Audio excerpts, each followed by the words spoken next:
university lecturer at UNC Wilmington in American Government and Public Affairs. Angela lives a few days a week in Wilmington and a few days in Chester. Yes. Angela won one of our Unsung Heroine Awards back in April, if y'all remember. When I met her, she was working for the state government and Employment Security Commission and doing grant writing on the side, and I was a grant writer, so we had a lot in common, and she helped me out a lot, by the way. And she also worked for the Budget and Control Board. She serves Chester County as the executive committee woman. She works hard to recruit, train, and motivate good Democrats.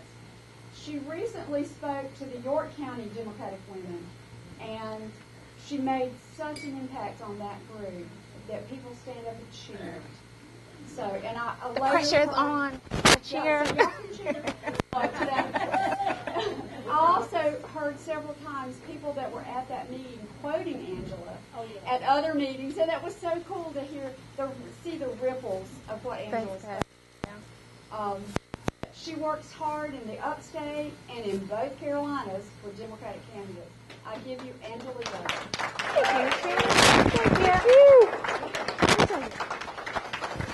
Okay, so this is the work part of the session.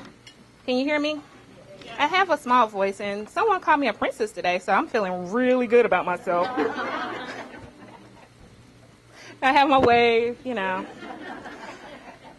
So I want to say thank you to everyone, especially Sherry, for inviting me to come and speak today. I'm only going to take a few minutes to talk about our theme. Sherry and I talked, was it August or so, and she said, you know, just thoughts on your mind. And I was like, Sherry, I have an idea. Let's talk about looking left for the right women. Right?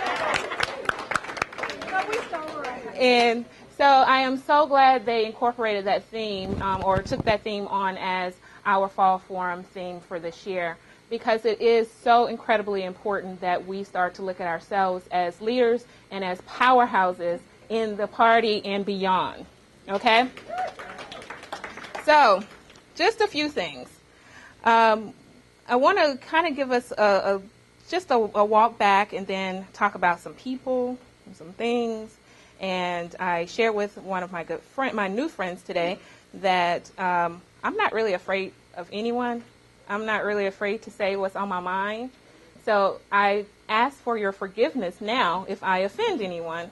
It is not intentional, but I think sometimes we just have to say things that need to be said.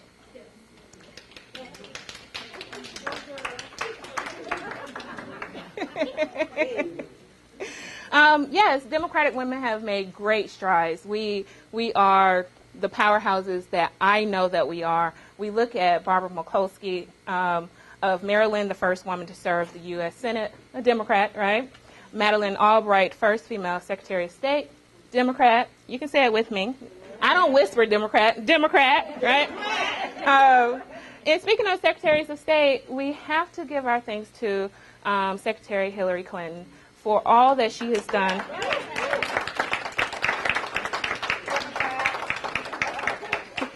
She's done something that no one else has been able to do. She showed everyone, the world, that we are ready for a woman president of the United States. If there was ever any doubt, she conquered that.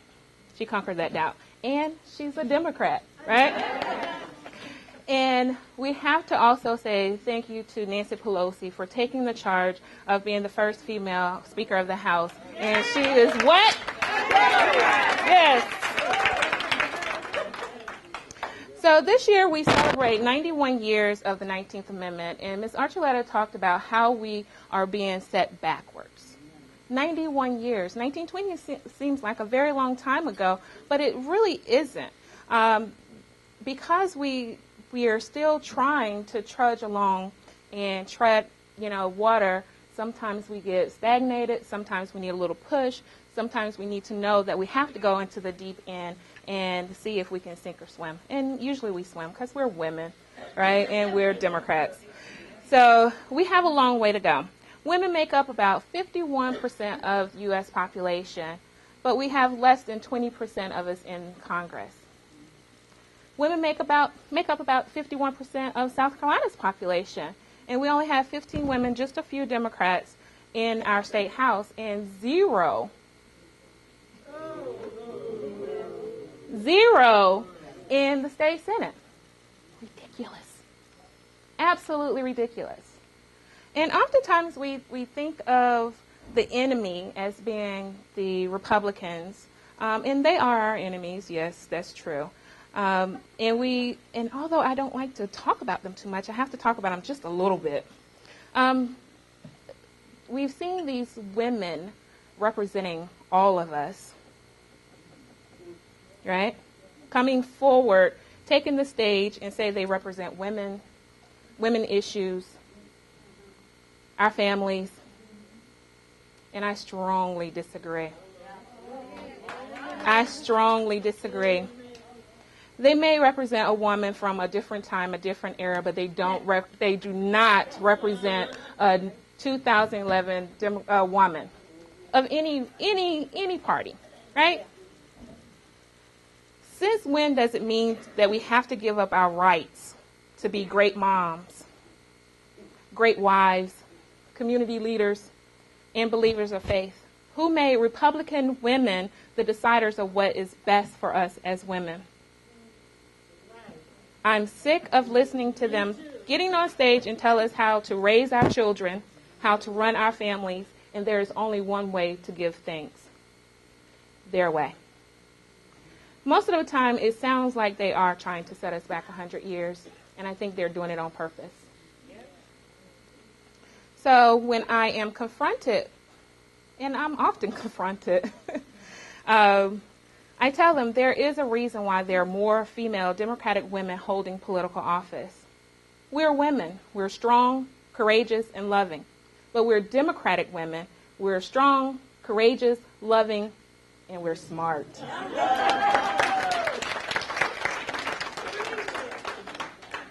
We're leaders. We understand the plight of women, but more than that, we have a tighter grasp on reality. We understand that we understand the state of our people. We understand the importance of our goals. We know that education for all children is important to our national security and our economic development, not just a select few. We have our finger on the pulse of this shrinking world. The world isn't that big anymore, right? Globalization. Okay, where did you just come from, right? So we have to reach across the ponds, as they call it. We have to know that Russia exists, not because we see it in our backyard.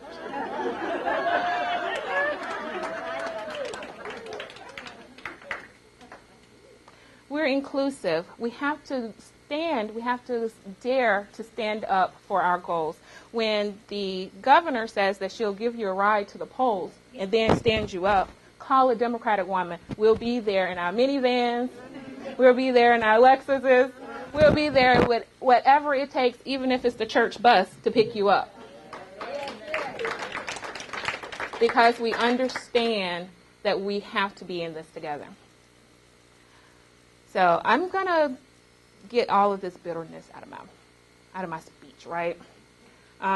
Being raised in the South, and this is something I've shared with the York County people. Being raised in the South, we know a lot about tea. Tea. You guys drink some today, right? I didn't drink the tea. I didn't. Especially sweet tea, right? We know we brew it strong. Maybe 5 or 6 tea bags, right? Then it's diluted and sweetened just a bit so you can digest it. Well, what happens to it when it sits on the ice for too long? It gets very bitter. And that is really what's happening with our Republican friends. They brewed this strong tea. They added some cute faces, some sugar, right? They added some sugar so you can digest it. But we do know that fell apart, that's fallen apart. And we have to look at it as if it's going to fall completely apart, because it is. When we fact check, we know that their story falls apart. It does not hold itself. So forget about the sweetened yet bitter mess, because that's all it is. And so, okay, I've given them enough of my time. I don't want to talk about them anymore. Let's talk about us. Because we know having 0 women in the state Senate is not really their fault. We don't want their women in there anyway. That's our fault. I come from Chester, South Carolina. Lovely place. Most of you may not even know where Chester is. So I have to use my neighbors, Rock Hill, to help people identify where Chester is. Actually, Chester is the center point. It's the middle C between Charlotte, North Carolina, and Columbia, South Carolina. So I found a different way to identify us. We are the middle C. The best one, right? But during growing up, I was able to get to know Linda Short. She was someone that was just in our community. She was the politician that girls could look up to in the area, and she had a very lonely time because she was in the Senate by herself for quite some time, and she stayed around as long as she felt that she could. I can't blame Linda for going home. We all want to just go home sometimes. But I can say that it's all of our fault that we did not have a succession plan. It's all of our fault that she was there by herself. We knew that she would retire. We knew that 1 wasn't enough. We know that 0 is ridiculous. And being from Chester, we felt the pressure to try to keep the seat. And we tried. We really did. But it wasn't successful. Many of you know Leah Moody, the York County people, of course. She ran a good campaign. She had a good fight. But veteran politics won out. And that's not to say that she should have won or not. I'm not saying that. But we have to welcome people in the door. We have to make sure that there's room at the table for them. It's not enough to just say that we want a woman in politics. We have to do something to get them there. We have to make room for them. There was no reason that should have been the only real focused seat. Because we had it, we lost it to a man. No, he's a Democrat. Creighton's a Democrat. So we didn't lose the seat, and that was just good enough. But we lost the only woman. So it was excusable. We still have the seat, right? No, it's not. Because we don't have any women representing us in the state Senate. I will say that I'm not about categorical politics. You got to have so many whites, you have to have so many blacks, so many women, so many men. I'm not about that in general, but I do think that diversity in our decision making makes us better decision makers.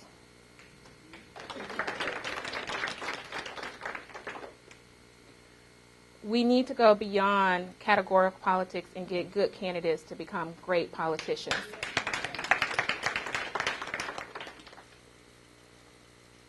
We need to recruit women. We don't actively recruit women to become politicians. We think that they're too busy. Women are multitaskers. They can do it all. Tried and true. They can do everything with the baby on the hip while they're making breakfast or something. I've seen it happen. I've done it myself. I live in 2 states. Right? I got up at 4 this morning to come down because it was important to me to talk to all of you today about this very important issue. We must recruit, we must train, we must elevate women in the political process as well as in the political arena. It's okay to invite people to the table, but do you not let them eat once they're there. A saying that I hate, it's a big pet peeve of mine, and I hope you take it out of your vocabulary or out of your phrases. You cannot have your cake and eat it too. What the heck are you supposed to do with cake if you don't eat it? Can anyone answer that for me? If you have cake, are you not supposed to eat it? So we want women to have their cake. We want you to eat it. We want you to enjoy it. We want to have a place at the table, and we want you to enjoy the full meal, not just parts of it.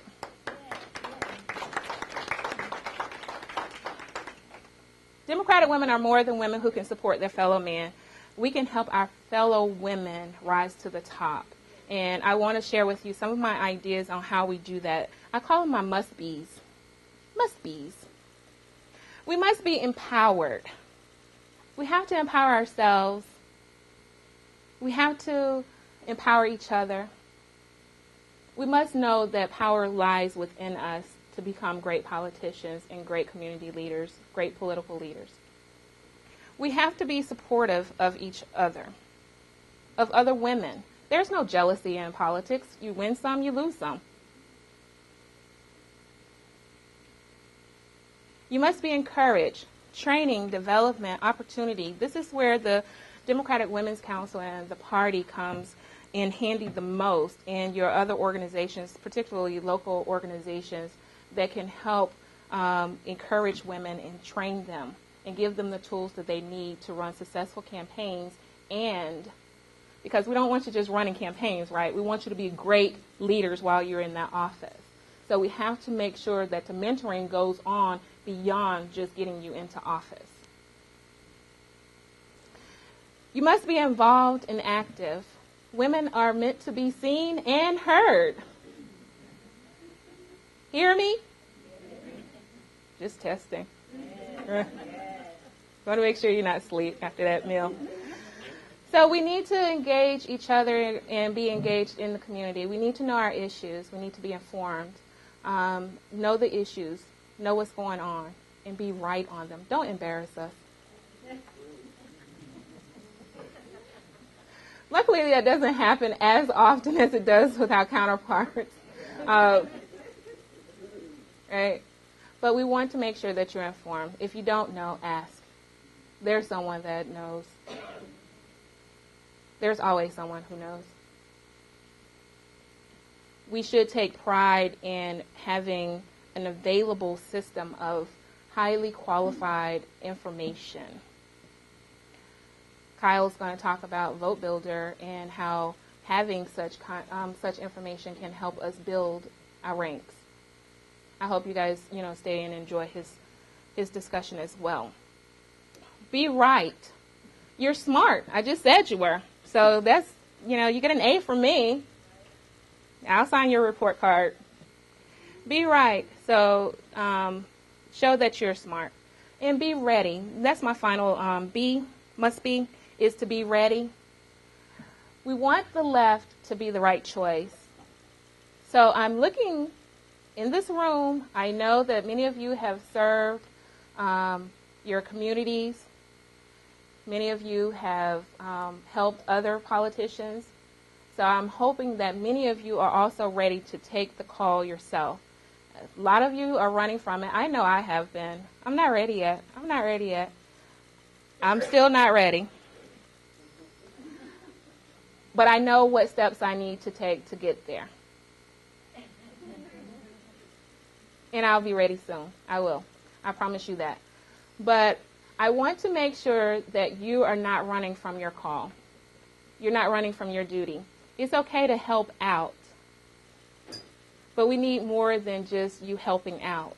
We need you to be engaged. We want you to take that call. We're here. We have developed this system to help you. We're saying that we're here for you. So don't be afraid. If you are ready, and we want you to be ready.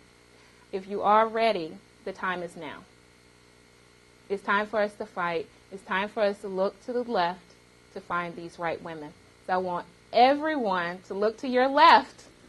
Now I'm at church, right? Everybody look to your neighbor on your left and ask, are you ready? Are you ready? Not yet.